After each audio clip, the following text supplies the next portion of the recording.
Hello viewers, কেমন আছেন সবাই? আজকে আপনাদের সামনে নতুন একটি ভিডিও নিয়ে হাজির হয়েছি। দাঁতের ব্যথা ঘরোয়া চিকিৎসায় কমবে আপনার দাঁতের ব্যথা। তাহলে চলুন দেখা যাক। দাঁতের ব্যথা যেমন যন্ত্রণাদায়ক, দাঁতের চিকিৎসাও ঠিক তেমনই কষ্টকর।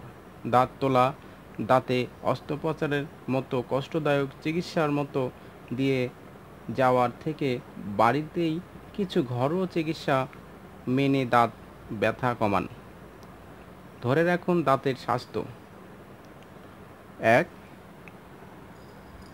কিছু গোলমরিচ,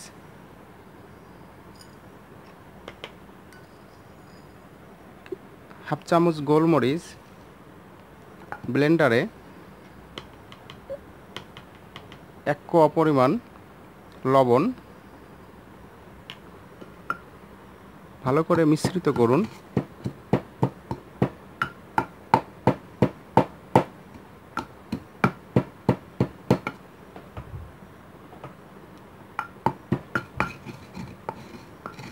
হ্যাঁ বন্ধুরা, মিশ্রিত হয়ে গেছে। এবার পেস্ট তৈরি করে নিন। দাঁতের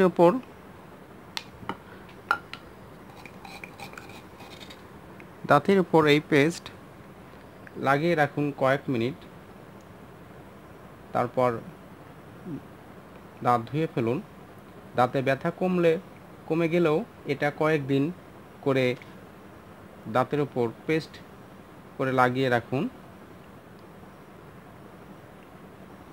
দেখবেন আপনার নিমিষে আপনার দাঁতের ব্যথা দূর হয়ে গেছে। তো এই ছিল বন্ধুর আজকের ভিডিওর আয়োজন। ভিডিওটা যদি আপনাদের ভালো লেগে থাকে, লাইক, কমেন্ট, শেয়ার এবং সাবস্ক্রাইব করবেন। ধন্যবাদ।